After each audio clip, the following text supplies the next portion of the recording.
بسم اللہ الرحمن الرحیم۔ السلام علیکم ورحمۃ اللہ۔ میں ہوں احمد صابر چغتائی۔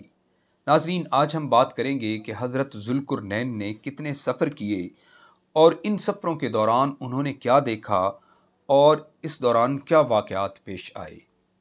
جی تو ناظرین، قرآن مجید فرقان حمید میں حضرت ذوالقرنین کے 3 سفروں کا حال بیان ہوا ہے، جس کا ذکر سورہ کہف پہ موجود ہے۔ یہ سفر انتہائی عجیب اور عبرت خیز ہیں۔ حضرت ذوالقرنین نے پہلا سفر مغرب کی جانب کیا۔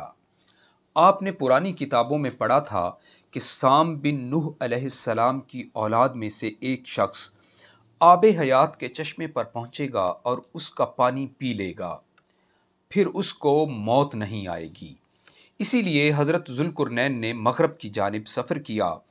آپ کے ساتھ حضرت خضر علیہ السلام بھی تھے۔ وہ تو آب حیات کے چشمے پر پہنچ گئے اور اس کا پانی بھی پی لیا، مگر حضرت ذوالقرنین وہاں تک نہ پہنچ سکے اور محروم رہ گئے۔ جب آپ جانب مغرب روانہ ہوئے تو جہاں تک آبادی کا نام و نشان تھا، وہ تمام منزلیں طے کر کے ایک ایسے مقام پر پہنچے جہاں آپ کو سورج غروب کے وقت ایسا نظر آیا جیسے ایک سیاہ چشمے میں ڈوب رہا ہو۔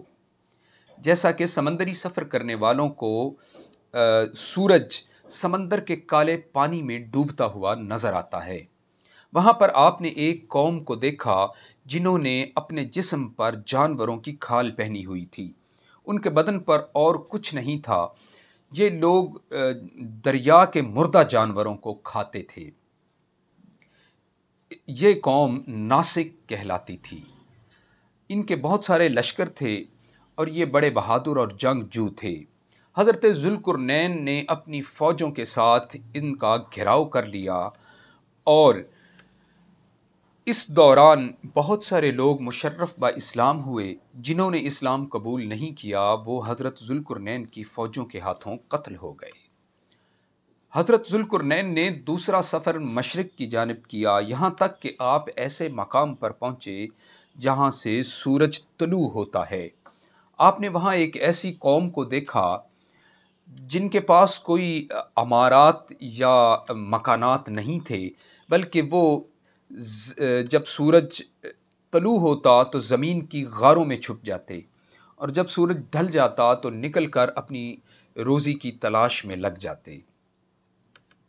یہ قوم منسک کہلاتی تھی۔ آپ نے اس قوم کے ساتھ بھی لشکر آرائی کی اور بہت سارے لوگ مشرف با اسلام ہوئے، مگر جنہوں نے اسلام قبول نہیں کیا وہ آپ کی فوج کے ہاتھوں مارے گئے۔ حضرت ذوالقرنین نے تیسرا سفر شمال کی جانب کیا، یہاں تک کہ سدین یعنی 2 پہاڑوں کے درمیان پہنچے۔ وہاں کی آبادی کی عجیب و غریب زبان تھی اور بمشکل اشاروں سے ان کی بات کو سمجھا جا سکتا تھا۔ ان لوگوں نے حضرت ذوالقرنین سے یاجوج ماجوج کے مظالم کی شکایت کی اور آپ سے مدد طلب کی۔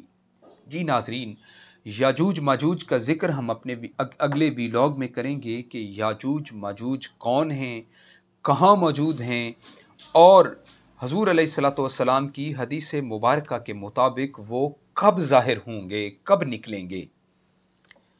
تو ناظرین، قرآنی واقعات پر مبنی ایسی خوبصورت ویڈیوز کو دیکھنے کے لیے ہمارے چینل کو سبسکرائب اور بیل آئیکن کو پریس کرنا مت بھولیے گا۔ دعا ہے اللہ تعالی ہمیں قرآن کو سمجھنے اور اس پر عمل پیرا ہونے کی توفیق عطا فرمائے۔